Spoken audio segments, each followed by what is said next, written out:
Good evening. Happy 4th of July. It's Freddie Vasquez. This is Basement Politics Unfiltered. Tonight, 4th of July special. Let's talk about the State of the Union.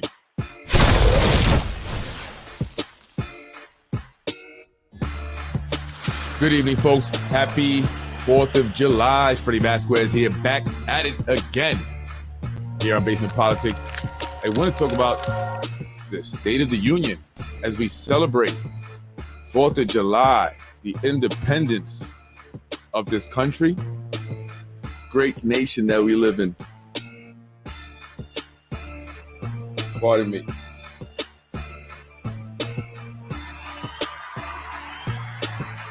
Hello. Happy 4th of July, everybody. I've been on in a while. I was on break. Yes, thank you. Welcome. Thank you, William. I appreciate it. I had a good break. I got away for a while. I had to just escape a little bit, get some time off, right? Just before our summer camp starts over at Little Prodigies. You know, my wife had to get some rest and the kids just get away. Take care of a little business also. But I wanted to get back on and talk about the 4th of July and what it means, the independence as we celebrate. We're going to let off fireworks and, I don't know if you know, but there will be fireworks celebration at the pier today. I'm not sure what time it starts. Possibly, I think 9, maybe something like that. Don't quote me on that. Go check it out. But they are doing the fireworks there. I wanted to talk about the condition in the State of the Union, right? We celebrate this great country and all the freedoms and rights that we have here. And lately, we've been kind of battling it out and fighting over rights, who has the right to do what, have the right to, gun, the right to abortion. And we've been greatly divided in this country, and mostly over, ideologies and personal beliefs. But we haven't really necessarily been focused on the important issues, things that are going to impact us all, regardless of where you stand on the Roe versus Wade or the gun control debate. Right? It doesn't matter how you feel about Trump or Biden, Republican or Democrat. We are headed for some hard times, economic hard times. The economy is already collapsing. There's so much going on that we're not talking about. Crime is increasing, and the Justice Department is warning Americans, brace for a rough summer, a summer of violence. And I want to get to that in a bit, but I do want to talk about the economy because, it's going to be hard. It's going to be hard. And I want to show you something from the World Economic Forum in regards to you will own nothing and be happy. Yeah, just check this out. I want to talk about it after.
The World Economic Forum, it's the man that's in charge of that is a gentleman by the name of Klaus Schwab.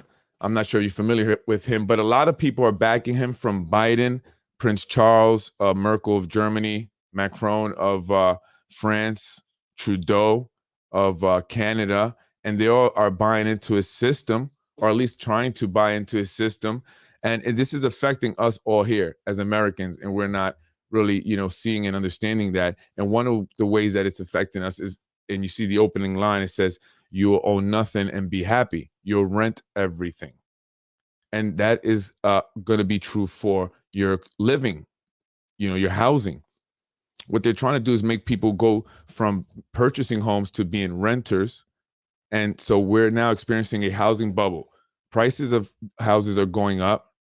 You have high interest rates, but there's still homes being bought. But by who? Not the average American. The average American has about $3,000 in their savings, according to articles online and surveys, if they have anything at all. So who's buying up all the real estate? Well, big institutional investors. They're gobbling up everything.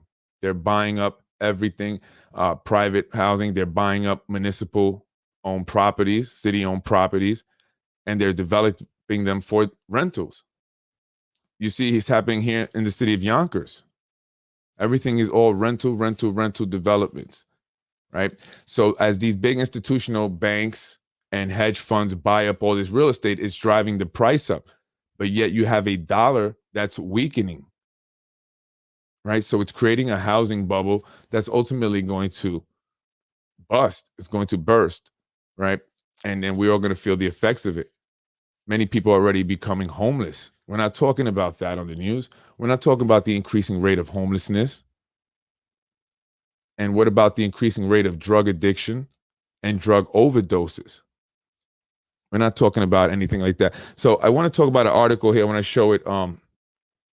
Justice Department braces for a summer of violent crime, right? In the article, the titled "Justice Department Braces for a Summer of Violent Crime," starts out by describing the conditions of Philadelphia. The streets of Philadelphia, as a representative of the Justice Department was navigating her motorcade through the streets, they actually had to brake, according to the article, as a man just stepped out into the street with a syringe in his arm. And the street that they're talking about in Philadelphia is called Kensington Avenue. And you can actually look it up on YouTube. I don't want to show it. It's very disturbing, but it's an area in Philadelphia that is just lined with individuals who are homeless and literally, using and selling drugs right there in front of cops. It's almost like a hell on earth, literally. But unfortunately, it's not the only place in America that has scenes like that. All over. I was in Chicago not too long ago, and I was, saddened by the condition that Chicago, had changed a lot from the last time I was there. In Atlantic City, I was down there not too long ago, and it's just really bad shape. A lot of homeless people, a lot of drug addiction, right? So if you want to go check it out, Kensington Avenue on YouTube, look that up, and you can see the problems that we have here in America that they just don't show on TV, right? And I'm not saying some of the issues that they're constantly, putting on the news are not important, but a lot of that stuff is mostly serving to divide us. Roe versus Wade, gun control, January 6th investigations, right? BLM versus white supremacists or white nationalists. But they're not talking about the economy and the dollar devaluing. And I want to show you a chart also in a minute, just to show just exactly how much our dollar has weakened over the years. Right. So cities across the country are beginning to look like hell. Seriously. Drug addiction and homelessness both have become huge problems that remain largely ignored. Why? Why are we talking about that just as much as we talked about, or the news showed the January 6th investigation, right? They just plastered that all over the television on all the networks, and we had to watch that. But they don't talk about the issues with drugs and homelessness. Drug overdoses seem to happen almost every day, or are happening every day across the country. In fact, it kills more people than gun violence. It does. And unfortunately, there was another incident. I'm going to be talking about that, another mass shooting. But drug overdoses account for almost 100,000 deaths a year. 100,000 deaths a year. Since 1999, 1 million people have died from drug overdoses. Largely opioid being the big drug or whatever that they use. That's the common one. Opioids like fentanyl are killing people every day. Every day. Yet we don't talk about that. You don't see that on the news. And that became a huge problem back in 2003, really quick. And you know, in case some people may be interested, when we went into Afghanistan. Afghanistan is a large producer of poppy seed that it's used to make opioids. And when you know, the Taliban was kicked out by the U.S. troops, the Kurds in the northern part of the country began growing the plants again because they have forged an alliance with the U.S. And what happened is Big Pharma went up and bought a lot of that stuff for really cheap. And so in 2003, when they went into Afghanistan, that's when you see the spike in the opioid epidemic. It's a coincidence, you know, I don't know, but just something that I thought was very interesting, right? Is that the reason why? So, you know, in 2020, and I want to talk about gun deaths because we talk about all the time gun deaths, people dying of guns. We got to get the guns out. It's a gun problem. Too many guns in the hands of people, right? But it's not the law-abiding citizens that are out there killing people. It's not the ones that have that are licensed, right? And occasionally you may have, you know, someone who may have had, you know, some mental health issues. And when I say that, I don't want to generalize all people with mental health issues, but some instances there was an individual affected by mental health, right? And maybe the guns were bought legally, but he didn't commit a crime. He didn't, you know, have any other indication, no reason why he shouldn't have been sold the gun, or I should say she, I don't want to say he, shouldn't have been sold that gun. So instead of saying, we need more gun control, we need more gun control, we need to say, how do we identify individuals early on that could potentially commit an act like that, right? How do we do that? So again, and I want to talk about gun control deaths. In 2020, there were, and this is what I find, it's hard to find the most recent stuff. In 2020, there were 45,222 gun-related deaths, according to the CDC. However, not all of them were murder or homicides. Most of them were actually suicides, because suicides account largely for gun deaths in the country, about 60%. So that leaves about 12,000 to maybe 20,000 people that are actually killed by guns, you know, by murder, intentional homicide. And I know one death is enough, but it's a lot less than the 100,000 that die a year from drug overdoses. So, you know, why aren't we going and protesting and demanding that the pharmaceutical companies stop making the fentanyl? Where's the protest for that? Right? So that's just what I want to point out. My sister passed away from a drug overdose, and unfortunately, she was in a car accident. And when she was taken to the hospital by helicopter, they just kept giving her the prescription drug. She had never taken that before, but she left with an addiction, right? So in a sense, I feel like they contributed to her death. The pharmaceutical companies, the hospital, because they didn't do anything to help her after she became addicted, without wanting to charge her this ridiculous amount of money.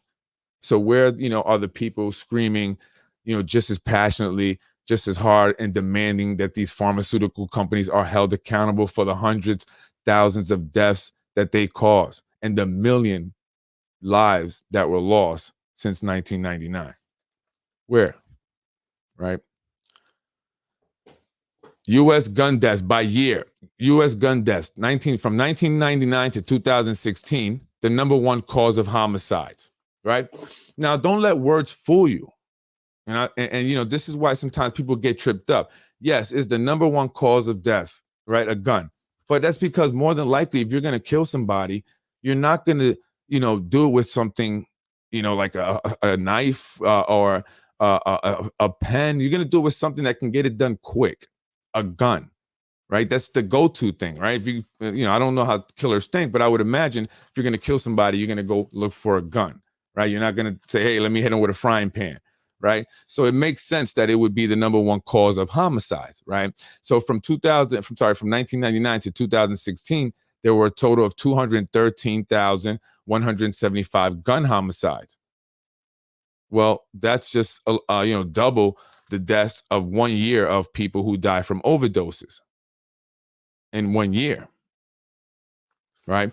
It's the number one cause of suicide. And that's kind of misleading. Guns are not the number one cause of suicide. We don't know what caused the person to want to kill themselves, but I don't think it was the gun, right? So I just wanted to show that stats and just, you know, tell people you have to be cautious of how you read this stuff, because a lot of times they want to persuade you in a certain way, because I'm pro guns. Right? I'm a licensed, gun owner. Right? I have no history of violence or anything like that. I never use a gun. And again, most people who are licensed gun owners are not going to be out there killing people. They're not that's not who they are. Right? So when you say we want more gun control, what do you mean exactly by that? That's why I always ask people, what do you mean by more gun control? Because you have to go through a background check, and it takes time. For me, it took about 30 minutes, but I have a clear, record. For someone else, I know it took a few days, I think even a week. So they do a background check, right? So I just, what is it exactly are they talking about when, you say more gun control? Or as Lori Lightfoot calls it, a summer of joy. You're talking about the mayor of Chicago. Yeah, right? Now, Chicago has always had issues with guns. They have a huge gang problem there in the city of Chicago. And a lot of it is tied to the hip hop artists, believe it or not. So this is what a lot of people don't understand. Like, they don't know all the details. But in Chicago, they have what's called what's known as drill music, right? And it's very like, heavy gangster, thug music. Talk about violence all the time, killing, their enemies. That's pretty much what the songs are about. And a lot of guys have become really big from Chicago and made a lot of money, right? But it's also been the reason why a lot of them have died. A lot of big name artists from Chicago have also been killed. And sometimes the person that's, been arrested for is another rap artist that's known. So what these guys are doing is they're taking money, and now they divided, Chicago, because, half of it supports this one artist, another half will support that other rap artist. And these guys will literally go and buy guns and just give it to these guys out there in the street. So that's why you have these teenagers and, gang members in Chicago running around with these big, crazy, long rifles and stuff like that with these extended clips, because they're getting it from these rap artists who are making money. And that's a fact. So, I mean, we need to talk about that more so than say more gun control, more gun control. With gun control, we keep passing laws that are not effective and not tackling the real issue. Right, exactly. That's what I'm talking about, right? So we focus a lot of, on ideologies and, and people have their personal opinions and personal reasons and stuff like that. But I like to stick to the facts. I like to make my decision based on the data that's there, right? So that's why I ask, what is it exactly do you mean by more gun control, right? Is that going to stop what happened the other day, or happened actually just today, where 6 people were killed? And I want to put that up. And it's just crazy how this keeps happening. I don't know if that's the right one. Anyway, 6 people were killed. And actually, here I got it. I put the wrong page up. And it's been like how many mass shootings now in a short amount of time? There was actually even one in Denmark. A mass shooting in Denmark now. And I don't know is it like copycats, or people just, all of a sudden they see this on the news and say, oh, I'm going to go do it myself. Here, 6 dead, 30 wounded in shooting at Chicago area July 4th parade. Right? A gunman on a rooftop opened fire on an Independence Day parade in suburban Chicago on Monday, killing at least 6 people, wounding at least 30, and sending hundreds of marchers, parents with strollers, and children on bicycles fleeing. That's unbelievable. But that's nothing new. That's not, let's say that the mass shooting that you might see where someone walks into a school or a movie theater. This is just everyday run-of-the-mill gang violence in Chicago. And it's only going to get worse, because it seems like they don't have fear of police, law enforcement. As we've seen, there's been issues with people being arrested and then being released, even if they've been arrested with a gun, and then reoffending. So they know that this is, going to be happening. So people feel more emboldened now. And the Justice Department is warning to brace ourselves. That's scary. And we know how it gets when the sun comes out. I mean, when the summer comes and this gets hot, it's already going to be, forget it. Remember, New York State has the toughest gun laws in the country, and we still have issues. Yes, and a lot of the places that have the toughest gun laws are the places that have the biggest issues with guns. right? I just, so we have to, identify a different solution. I'm just saying, rather than gun control. But I do want to talk about the main point why I bring it up. It's because we have to focus on the crime, the increase in crime. Not, I get it. Yeah, it's happening all across the country, but it's happening. It's happening, right? People are desperate. The economy is not doing well, and people are losing jobs. Drug addiction, suicide, depression is up. The rate of cancer is up 500%. Diabetes, AIDS. No one's talking about this. Why is that? Is no one concerned? Why is that, that the rate of cancer is up by 500% since the COVID pandemic? I don't know. So I want to talk about really quick our economy, because that's very important. Our economy is going to crash. We have also a bond bubble, right? This country is basically based on debt. That's the kind of economy we have. We have a debt-based system. All those bills that Congress passes, the spending bills where they have billions of dollars and everyone gets excited because they're about to get a check. You got to get my little $1,200 check. You're going to pay for that. And how do they get that money? Well, they print it. They say, hey, Federal Reserve, we need this money so we can pass this spending bill so everybody can be happy and they can get their check. So the Federal Reserve, the central bank of this country, goes and prints up that money, but it's loaning the money to our government with interest that we pay back in our federal taxes. And that's killing our economy, and that's killing the average American. That's killing the middle class. Middle class that probably doesn't really exist anymore. The U.S. economy at a glance, I want to talk about personal income, right? Personal income, it says, and this is why I say wording is, you got to be careful what you read, because you might get, mistaken. It says personal income increased by 0.5% in May of 2022.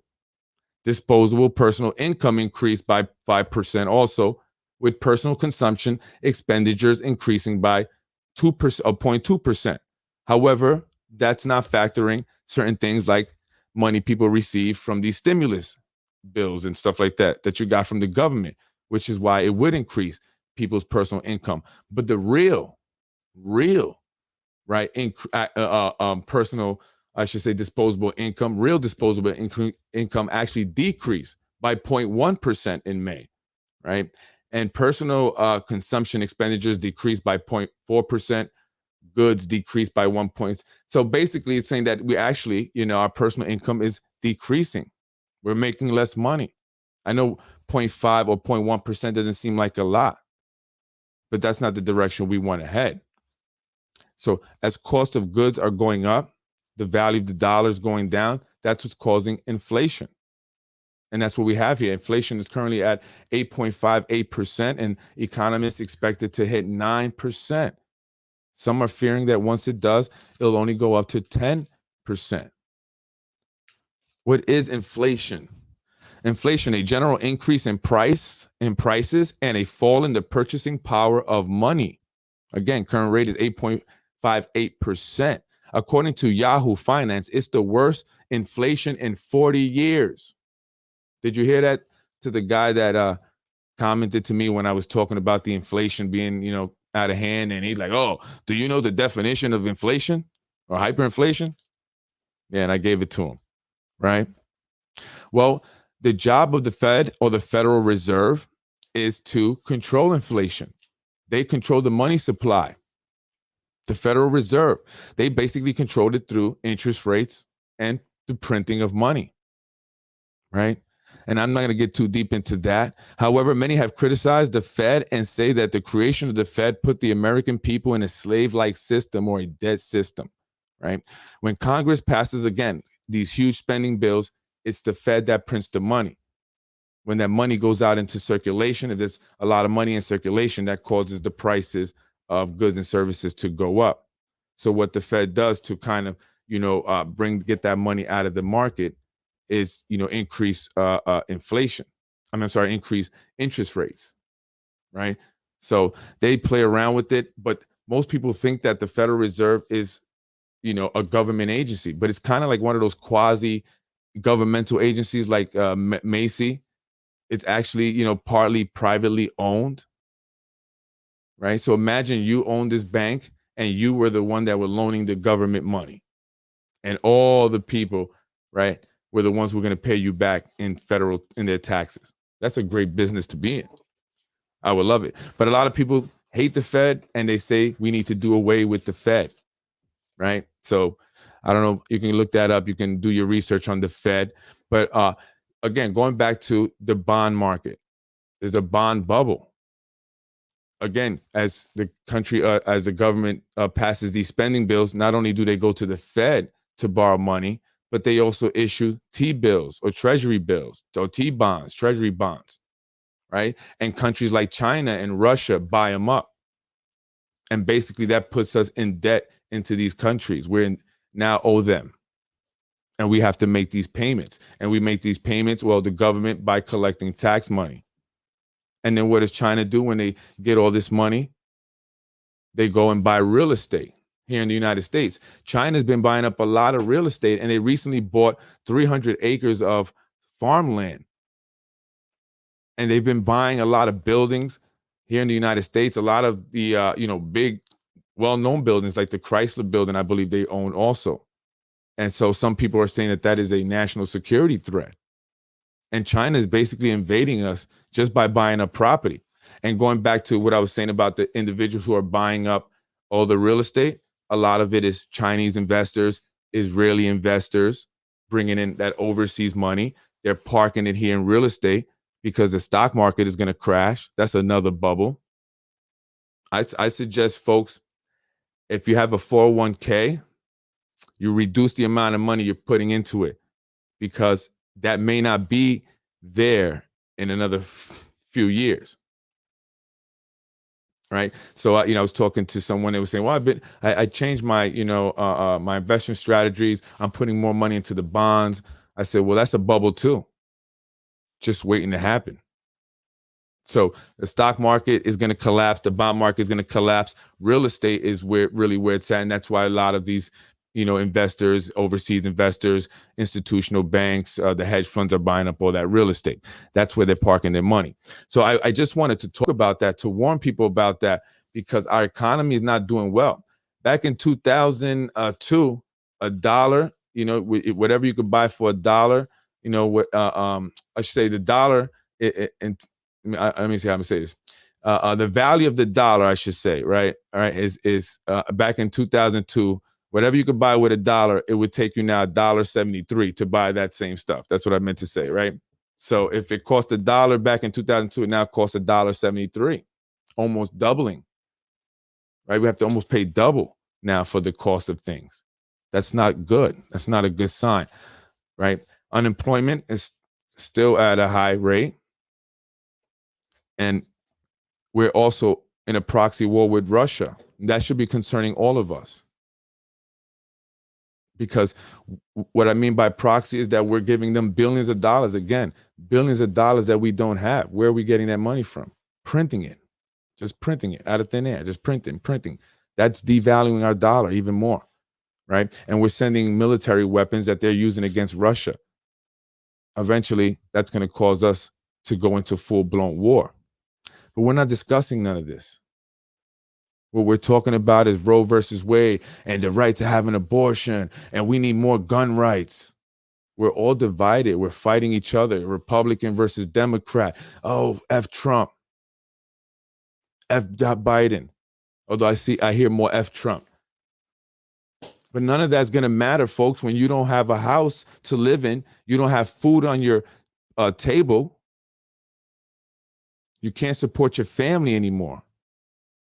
You lost your 401k, what you thought you were going to have for retirement. All that is gone. So that's something you folks need to think about as we celebrate this 4th of July of 2022. Because again, economists are saying by 2050 or even sooner, 50% of Americans will not have a job because there just won't be enough jobs for them. AI, or artificial intelligence, is taking up the jobs of the low-skill workers. And hell, they're creating AI now that can be attorneys and maybe even doctors. So what are you going to do when a robot takes over your job? What is this country going to look like for our kids and our grandkids if we continue down this path? If we don't stop and think about what's actually happening around us, we're being distracted by issues, honestly, that don't even impact a lot of us. Roe versus Wade, sure, people get abortions, but it doesn't impact most of us. Gun control doesn't impact most of us. You're more likely to get killed by somebody you know. That's a statistical fact. So you have more to be concerned by someone you actually know than being in a mass shooting situation. January 6th, if you weren't there, doesn't mean nothing to you. And it doesn't mean nothing now. It's a bunch of propaganda nonsense. And you have to see through that. Because we're fighting each other. We're arguing and debating each other. And we're not focusing on what's important, and we're not speaking out on the things that matter. Like, why are these rich elite robbing us? Why are they buying up all that property? Why do they want us to be renters? Why are they forcing us to take experimental injections? What's going on with this inflation? What's up with these gas prices? What's up with the cost of food and other services? What's up with the supply chain? Why are we having problems with that? And whose job is it to fix it? Those are the questions we need to be asking. Not screaming at each other and giving each other the finger over reproductive rights, which means aborting a baby. That's not reproduction. I don't understand what that means. Reproductive rights. If you're aborting, I don't get that. But that's not what matters to most of us. And they used the one instance where a 10-year-old girl had to get an abortion, so she had to go across state lines. And you know what bothers me about that is that they focus, before I get out of here, is that they focus on the fact that she had to go across state lines to get an abortion. Well, why did that 10-year-old girl even have to have an abortion to begin with? Why are we not talking about that? We're more concerned that she has to go across state lines. Where's our minds? How are we thinking as a society where we think that, that the solution is just to terminate? And I'm not, again, I'm not criticizing that. I'm just saying, why don't we look to other solutions as well? Why don't we think a little deeper? The majority of people having abortions are people who had one before and made another mistake. It's not the 10-year-old girl. That's a very unique situation. And in those instances, they should be allowed to have an abortion. But again, what percentage of the population is actually being affected versus how much of us are going to be affected when this economy crashes? How many of us? When the dollar doesn't get you nothing. When you can't buy food because there's shortages, there's not enough Infamil. You can't buy a home anymore because it's just way out of your price range. Cost of gas, you can't even drive your car anymore. That impacts us all, every single one of us. So that's what we need to focus on. So today, as you hear the fireworks going off and you celebrate the Independence Day and the freedoms and all that great stuff of this great country, think about where we actually headed and what issues truly matter and what issues you should truly be focused on. I'm Freddie Vasquez. Enjoy the 4th of July. I'm sorry, I want to go into more details, but I didn't want to bore people with a bunch of numbers. The point of the matter is that our economy is shit. It is. It's gonna collapse. It's all a bubble. Economists say that the only thing the United States produces is bubbles now. Bubbles, housing bubbles.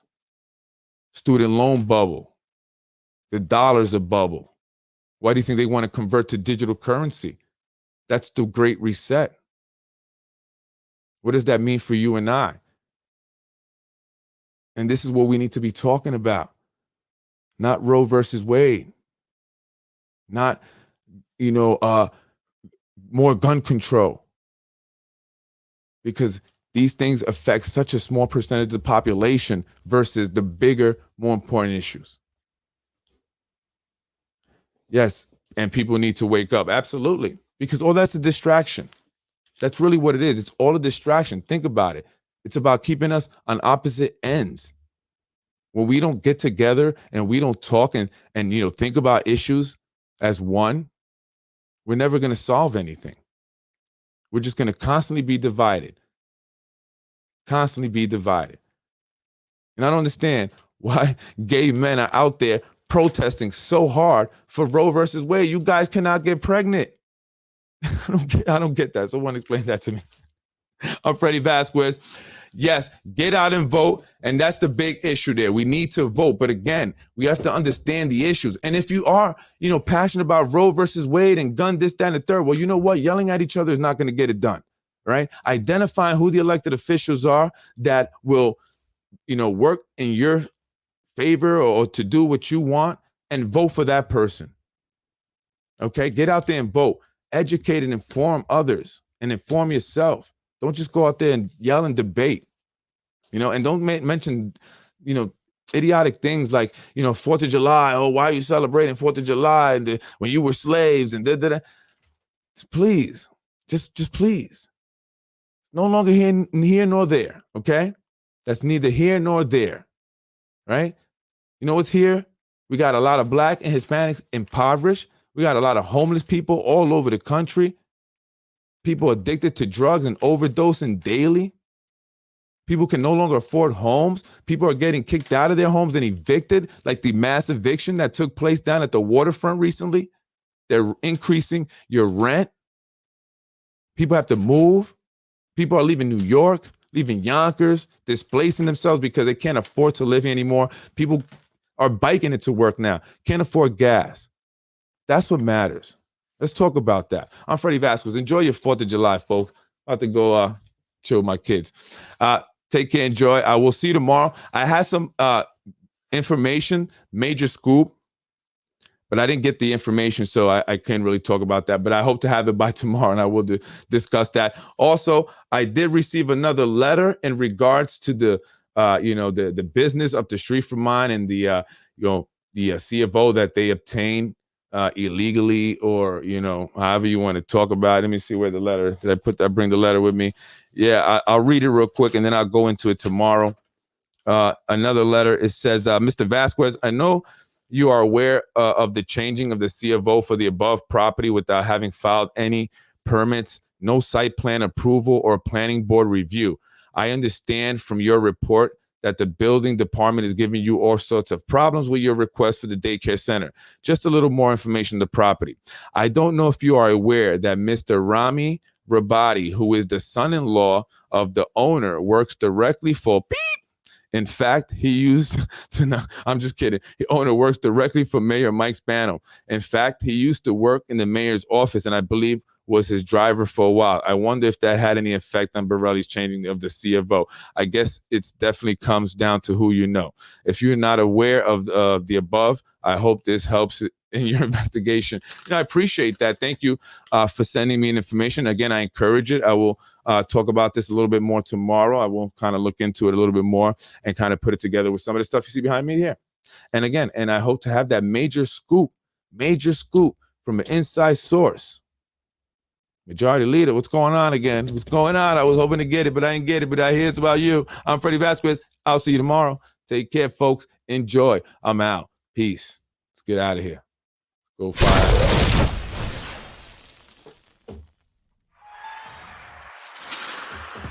I'm Freddie Vasquez. This is Basement Politics for your 4th of July 2022. Folks, just again, a reminder, please go out. See what's important, what's going on. Let's focus on the issues that matter. Let's stop being so divided. Let's communicate. Let's talk with respect. But let's also move forward because we got bigger fish to fry. Remember, Freddie warned you.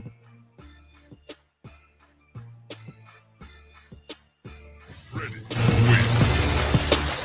Fatality.